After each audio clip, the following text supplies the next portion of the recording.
Hey guys, it's Ethan. So I learned recently that a lot of people have no idea where to start with Linux or even how to install an operating system besides Windows on their computer. So I figured I would show you a quick guide and a quick suggestion on distribution and try to make it as simple as possible for people who don't really know where to start.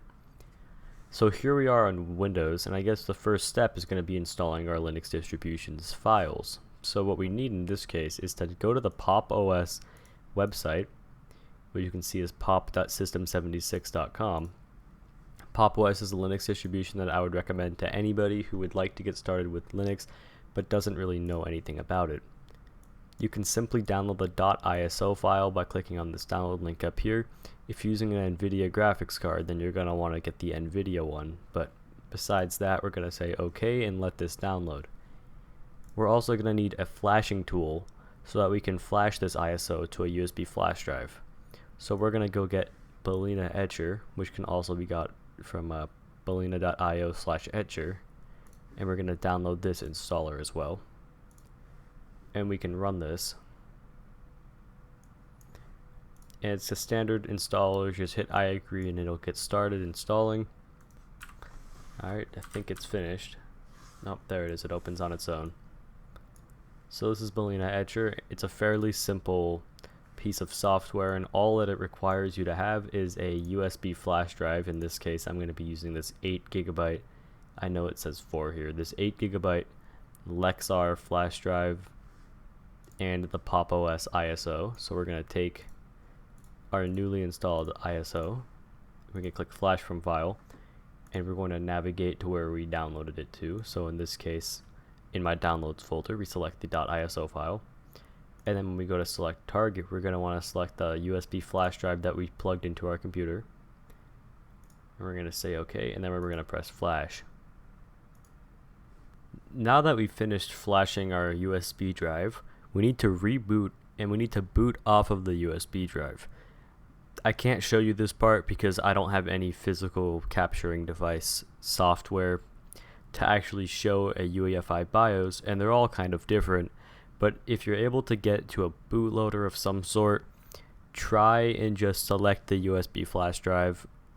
On a laptop, you might have to disable secure boot, but besides that, you should be fine.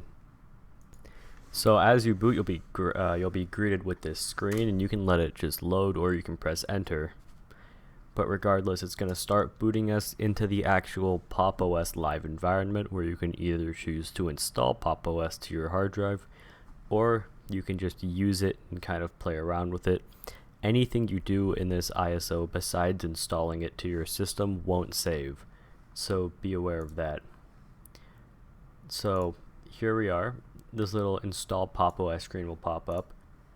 But we're going to go ahead and proceed with the installation. So you can just keep pressing select as it asks you these questions. We're going to do a clean install, but be aware that if you do a clean install, it will erase everything on your hard drive, including a Windows installation. If you choose custom, it'll let you kind of choose what parts of your disk you want to install to, but in this case, we're just going to do a clean install. You're going to select the block device that you'd want to install to. It's going to be showing you the Linux identifiers with dev, VDA, or SDA, or NVMe. But if you're on, if you were using something that was originally Windows, you're just going to have to go by the size of it, because it's not going to show you C drive or D drive, because that isn't how Linux identifies hard drives. If you've never used Linux before, you probably don't want to encrypt your hard drive, because in the case that you forget the password, it's going to be a real pain to recover the disk. So just go ahead and let that install. If you click on this little command line icon, it'll actually show you what it's doing. But of course, this isn't really a necessary thing to know. It's just kind of cool that you can see the progress of your installation. Anyways, of course, I'm going to pause this until I get done, and I'll be back. So now that our installation is complete, we can click on Restart Device.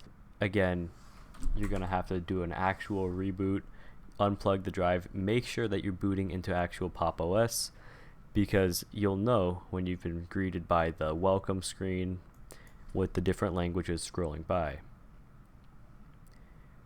we can just press next, and it's going to show us the different language previews, different keyboard layouts. And you're probably going to want to disable location services, at least I do. Select your time zone.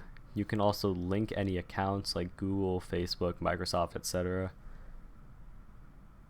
I'm just going to skip that for now, and now we can make a little account here. We're going to make a user account.